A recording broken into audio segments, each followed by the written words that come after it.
Back, I lost that feeder in the tree, so it might be a good time to have a try with the waggler. I've got it set dead depth. What we're going to do is we're going to use what I've been feeding, 6mm hard pellet. We'll put it on with a bait band using our fangled bait machine.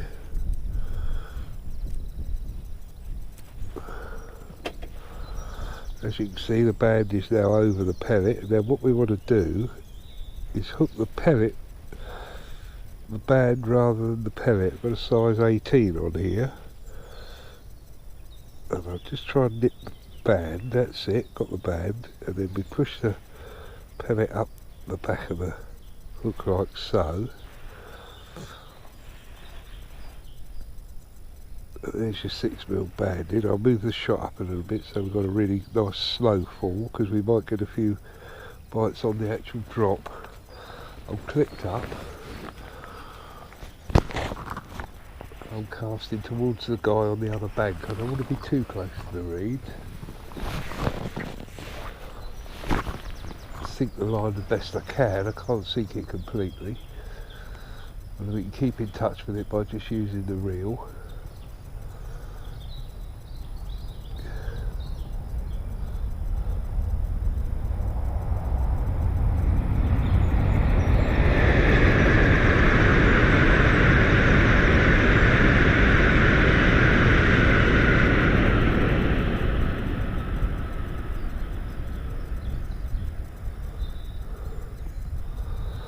Ripple makes it pretty tricky to see the float. I can see it. I'm afraid you won't be able to, because these fisheye lenses don't go out, give you enough range. I've got my other camera in the repairers being done, which has got the 20 times zoom. When I start using that, you'll be able to see everything then. Hopefully that'll be back from the repairers in a few days. These are great, these little GoPros, but they're, oh, that was a bite, they are slightly limited as to what you can see through them.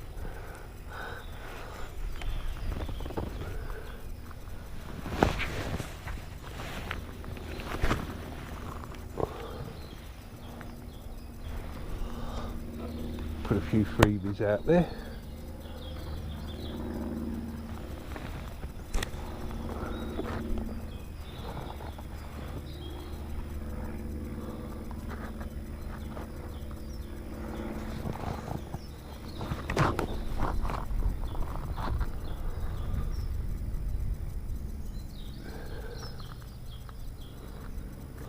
What I'm doing, you probably can't see it out of shot, I'm just keeping in touch with the float because it's trying to come back at me with the wind. I'm just taking up the slack with the handle of the reel. Just every now and again I can look at the tip of my rod and I can see when the line's starting to form a bit of a slack, so then I just pick it up gently. I'll put a bit of grease around this float when I come back in, because it's set lovely, but it's quite difficult to see in the chop. If it was flat carp it'd be easy.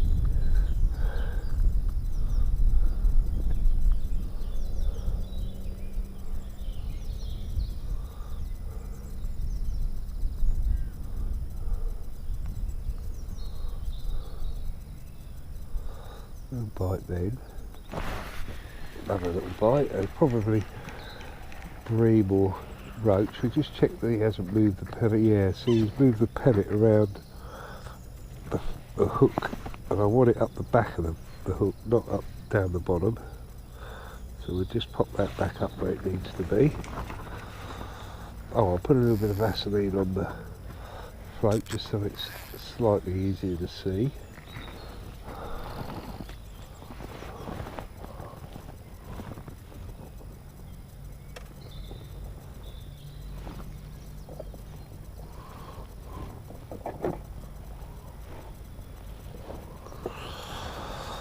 The old faithful, I've had this some years. Just poke the float down into it. That's it. That should give me a little bit more float to see now. As I say, you still won't be able to see it, I'm sure, but it does make a difference.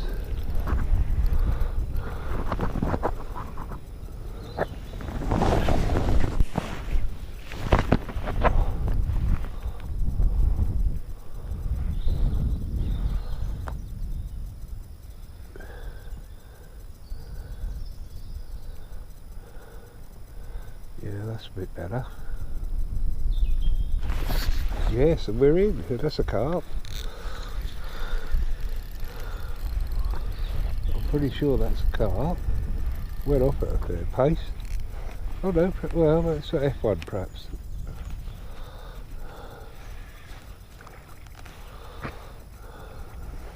Oh, it's a chub.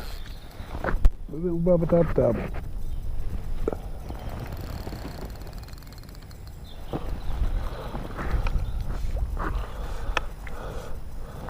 These were put in the lake about 18 months ago at 6 inches, and they're doing very well. Look at him, greedy little devil. Just like a chub. You know, it's only just inside his gob, but they are greedy little devils.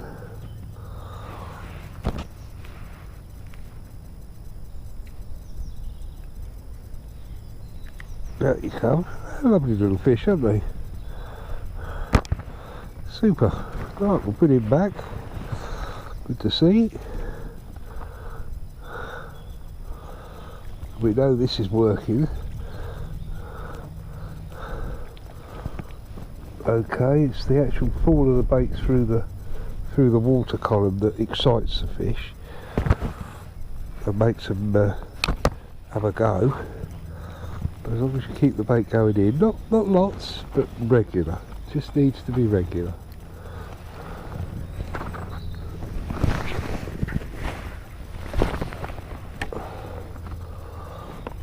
So we'll catapult 5 or 6 out. Oh, it's gone again, up again. They're taking it on the drop as well, I think. If the fish are only that sort of size though, we won't be able to get them on a bagging waggler because they're not really big enough to... You need carp really for the bagging waggler to work. That's not to say that we won't get a little run of them. Oh, have a bite.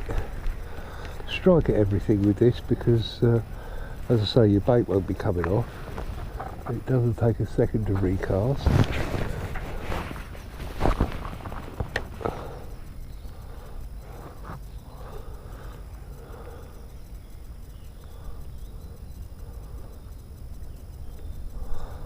In the real summer, height of summer, when I come up here with Peter, and he's a master of the bagging waggler, he'll show you how it's done properly, and he puts it in the rod rest and they just take it off the rest. Ah, we got one. He really does know how to fish this method. It's a better fish, but I think it's a bream. Not really struggling very much.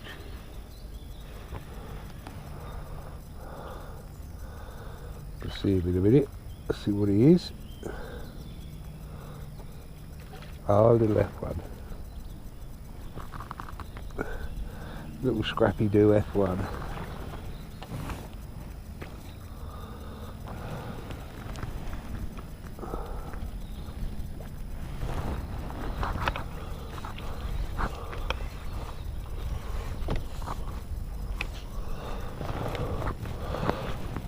All right, mate. Stop your flapping.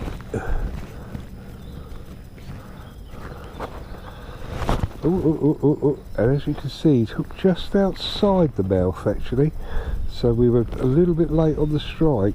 Still got him, but just a little bit late on the strike. Back he goes.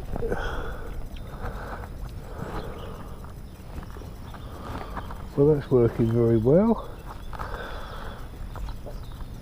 That's the difference now that it's warmed up a little bit. Your summer methods are starting to come into play.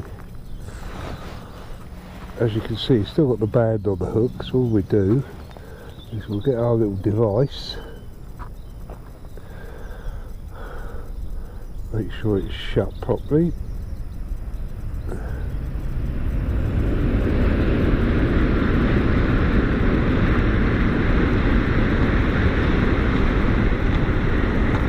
Put it on the hook, get another 6mm pellet, open the band, drop the hook in. Looks fiddly, but it isn't. You soon get used to it. back of the hook, and we're off again.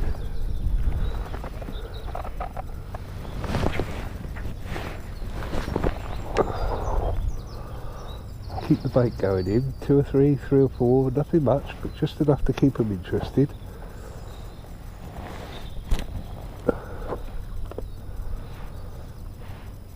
And when you're waggler fishing, it pays to fish to the clip on the reel, simply because, it was a tip that Peter told me, you want everything laid out straight when it hits the water. You want your bait to be the first thing to hit the water and the float to be the last, or vice versa, whichever, so that you can't get tangles. Because if you just use it casting without a clip, you can get in some right tangles. But since I've been using the clip, and I use it all the time now at any range, it's made such a difference.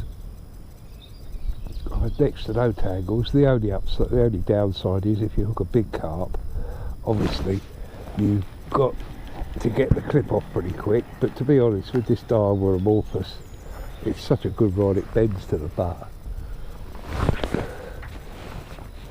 It would have to be a big carp to worry me enough to do that. We don't feed every cast. Every other cast is fine.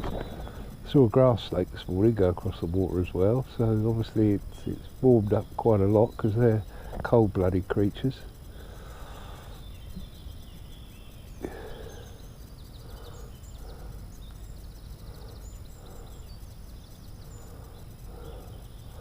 But it's just such a joy to be out. It is so nice. I've got no socks on, I haven't got any waterproofs on. It's great. Just how it should be. Good sport, lovely weather, paradise. Oh, we just missed him. Now this time we will feed. And another thing Peter always says to do, which I still don't do enough of, is feed first, then cast. Gives the pellet that you've put out a chance to get down in the water table.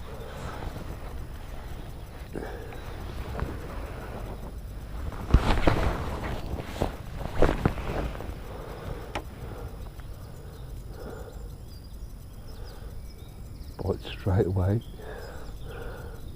A few fish out there, that's for sure.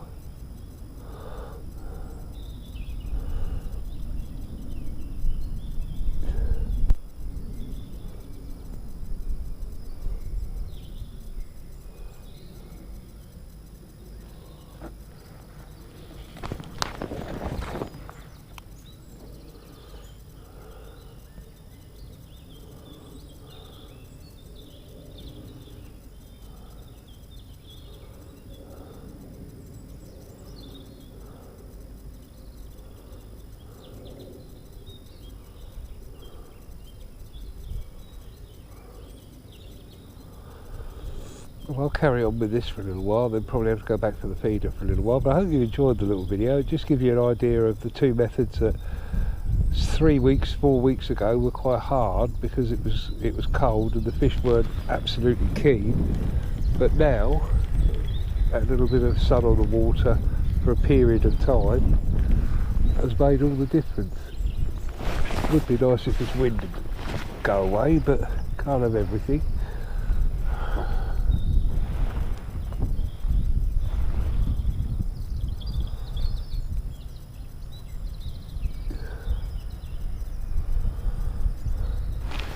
There we go, last one. Oh, it's a small fish. Could be a roach here. Oh, he's off. Little devil, he took me pellet as well. Well, I don't know.